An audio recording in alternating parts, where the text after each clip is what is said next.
Bismillahirrahmanirrahim. Assalamualaikum warahmatullahi wabarakatuh. Alhamdulillahirabbil alamin. Salatu wassalamu ala asyrafil anbiya'i wal mursalin sayyidina maulana Muhammadin wa ala alihi wa ashabihi ajma'in. Amma ba'd. Teman-teman semua yang mudah-mudahan selalu berada dalam lindungan dan rahmat Allah Subhanahu wa taala. Alhamdulillah, insyaallah di pertemuan kali ini kita akan belajar bersama tentang dasar-dasar ilmu pendidikan. Mudah-mudahan tidak mengurangi semangat kita dalam belajar, walaupun kita tidak bisa bertatap muka secara langsung di kelas. Insya Allah pada pertemuan pertama kali ini kita akan belajar bersama tentang pengertian apa sih itu dasar-dasar ilmu pendidikan, kemudian apa saja yang akan kita bahas di dalam mata kuliah ilmu dasar-dasar ilmu pendidikan. Insya Allah kita akan bahas di pertemuan kali ini. Mari kita buka pertemuan kali ini dengan bersama membaca basmalah. Bismillahirrahmanirrahim. Apa sih yang akan menjadi bahasan kita bersama? Atau yang pertama, apa sih dasar-dasar ilmu pendidikan itu? Teman-teman semua, dasar-dasar ilmu pendidikan yang pertama ada pengertiannya. Mengapa kemudian kita belajar bersama tentang dasar-dasar ilmu pendidikan? Karena kita sebagai calon-calon guru, dan mungkin di sini sudah ada yang menjadi seorang guru, maka kita harus mengerti apa sih yang menjadi dasar di dalam ilmu pendidikan. Banyak sekali yang menjadi dasar dalam ilmu pendidikan ini. Apa itu dasar ilmu pendidikan? Dasar-dasar ilmu pendidikan ini merujuk kepada pengetahuan dasar yang berkaitan dengan proses pembelajaran dan mengajar. Nah, di sini, di dasar-dasar ilmu pendidikan ini berisi tentang konsep-konsep seperti psikologi pendidikan, kemudian ada teori pembelajaran, kemudian ada kurikulum, ada evaluasi pendidikan, dan banyak lagi. Bahkan membahas tentang apa itu pendidikan itu sendiri. Nah, dengan memahami dasar-dasar ilmu pendidikan ini, maka diharapkan seorang guru atau seorang calon guru nanti dapat menjadi pendidik yang lebih efektif. Di sini bahasanya menggunakan pendidik, bukan pengajar. Karena tugas seorang guru itu sebetulnya berat. Seorang guru itu bukan hanya menjadi seorang pengajar yang mengajarkan, menyampaikan pengetahuan, kemudian setelah jam kerja selesai, kemudian pulang. Dan ketika bertemu dengan anak didiknya di jalan dan melakukan sebuah kesalahan, kita tidak menegurnya. Nah, itu bukan seorang pendidik kalau begitu. Itu hanya seorang pengajar. Karena tugas mendidik ini berat. Tugas mendidik itu tidak hanya menyampaikan ilmu, tapi juga mengontrol bagaimana si siswa ini dapat mengaplikasikan ilmu itu dalam kehidupan sehari-hari, bagaimana perilakunya yang tadinya kurang baik menjadi lebih baik. Dengan memahami dasar-dasar ilmu pendidikan ini, diharapkan calon-calon guru atau seorang guru dapat menjadi pendidik yang lebih efektif dan berpengaruh dalam membentuk masa depan pendidikan. Nah, apa saja yang akan kita bahas di mata kuliah dasar-dasar ilmu pendidikan ini? Pertama yang akan kita bahas adalah tentang dasar-dasar ilmu pendidikan dan hakikat manusia. Kita akan bahas tentang dasar ilmu pendidikan. Ilmu pendidikan itu apa pengertiannya? Kemudian ada syaratnya. Kenapa sesuatu ilmu itu disebut dengan ilmu pendidikan? Kemudian juga kita akan membahas di bab pertama ini tentang sifat-sifat ilmu pendidikan itu sendiri. Kemudian bagaimana peran dan kedudukan ilmu pendidikan dalam penyelenggaraan pendidikan. Nah, serta kita akan membahas insya Allah tentang apa sih hakikat manusia itu sendiri. Nah, bagaimana manusia perannya sebagai makhluk individu, makhluk sosial, kemudian makhluk etika dan makhluk agama. Insya Allah kita akan bahas di pertemuan selanjutnya. Kemudian setelah kita membahas tentang dasar ilmu pendidikan dan hakikat manusia, kita akan belajar bersama tentang hakikat ilmu pendidikan itu sendiri. Apa sih hakikat ilmu itu? Kemudian apa dasar ilmu itu? Kemudian apa hakikat pendidikan itu sendiri? Dan kemudian setelah kita tahu hakikat ilmu, hakikat pendidikan, selanjutnya kita akan belajar bersama tentang hakikat ilmu pendidikan itu sendiri. Jadi pertemuan kedua, insya Allah. Nah, selanjutnya di pertemuan yang ketiga, insya Allah kita akan belajar bersama tentang landasan pendidikan dan implementasinya dalam pendidikan itu sendiri. Nah, apa sih pengertian dari landasan pendidikan, kemudian fungsi dan tujuan dari landasan pendidikan, tujuan, kemudian apa saja macam-macam landasan pendidikan. Ada landasan filosofis, kemudian landasan sosiologis, landasan kultural, landasan sosiologis, bahkan landasan ilmu dan teknologi, serta landasan ekonomi, historis, dan religius.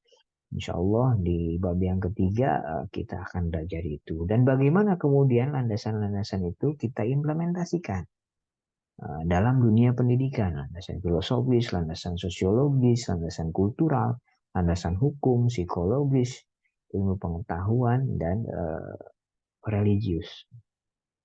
Setelah kita mempelajari tentang landasan dan landasan dalam pendidikan serta implementasinya, kemudian kita akan mengetahui dan belajar bersama tentang konsep dasar dari asas pendidikan. Jadi asas pendidikan ini punya beberapa asas.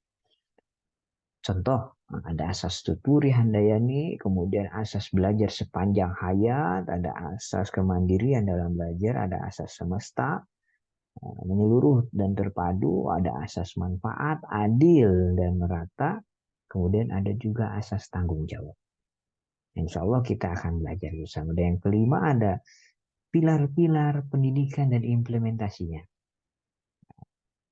Jadi ada 4 pilar di dalam pendidikan itu. Pertama ada learning to know, kemudian learning to do, learning to be, dan learning to live together. Atau learning to live, dan live a life. Dan bagaimana implementasi dari keempat pilar pendidikan ini?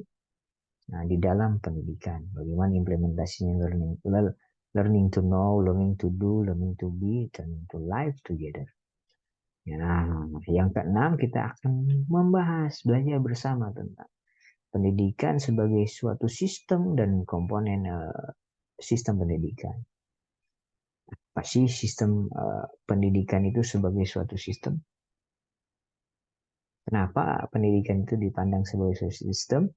Nah, kita akan belajar insya Allah. Dan komponen-komponen dalam sistem pendidikan itu sendiri, apa saja komponennya? Ada tujuan, kemudian ada pendidik, ada juga pelajaran, materi pelajaran, metode, kemudian ada juga fasilitas, jadwal, lingkungan pembelajaran, manajemen, jaminan kualitas, eksplorasi, bahkan sampai ke tingkat biaya.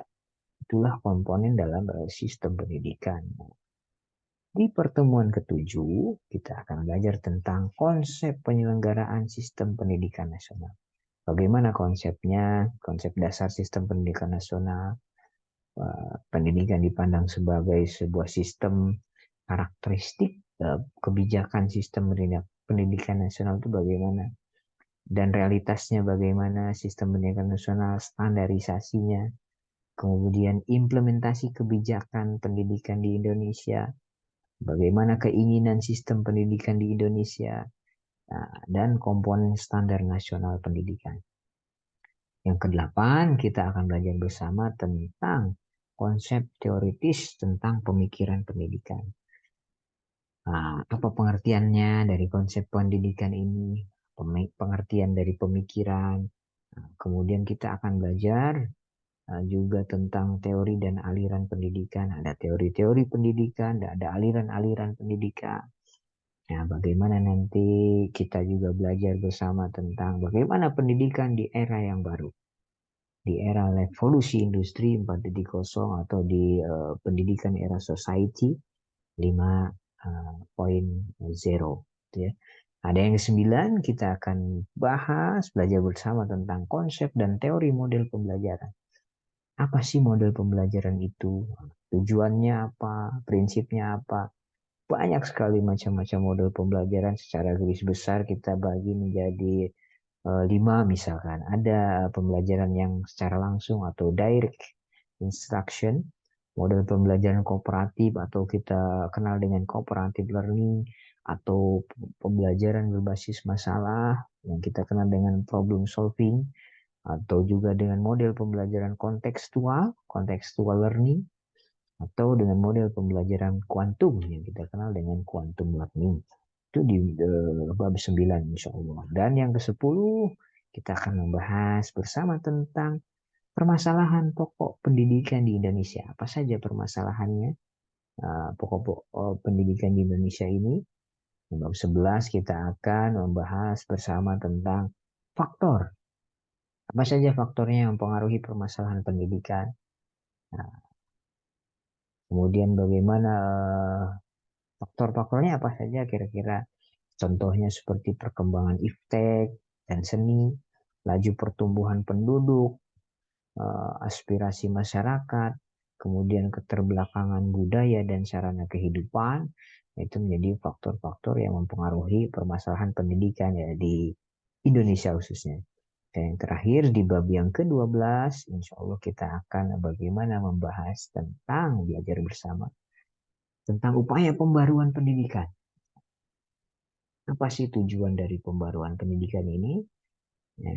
Apa saja faktor yang menyebabkan kemudian muncul gerakan pembaruan pendidikan di Indonesia, dan bagaimana apa saja bentuk pembaruan pendidikan di Indonesia ini. Insya Allah kita akan belajar bersama dalam mata kuliah dasar-dasar ilmu pendidikan. Mudah-mudahan Allah meridhoi niat kita bersama untuk belajar bersama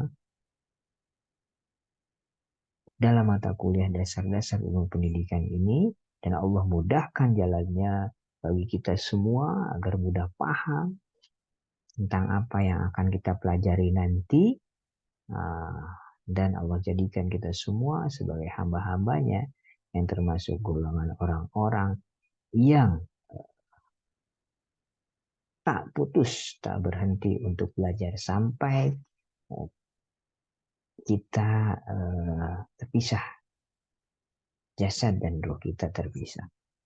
Ya, karena itu merupakan kewajiban kita bersama. Hadisnya Rasul mengatakan, "Utlubul ilma minal mahdi ilal mahdi." Carilah ilmu dari semenjak berada di buayan sampai kita masuk ke liang lahatnya. Dan saya doakan mudah-mudahan calon-calon guru dengan belajar tentang dasar-dasar ilmu pendidikan ini menjadi guru-guru yang profesional dan menjadi guru-guru yang kemudian bernilai amal jariah karena menyampaikan kebaikan-kebaikan sebagai bekal kita nanti setelah meninggal dunia. Amin ya Allah ya Rabbal Alamin. Itu saja yang mungkin bisa disampaikan dalam pertemuan pengantar dasar-dasar ilmu pendidikan ini. Mudah-mudahan ada manfaatnya.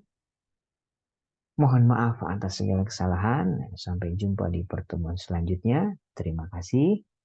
Assalamualaikum warahmatullahi wabarakatuh.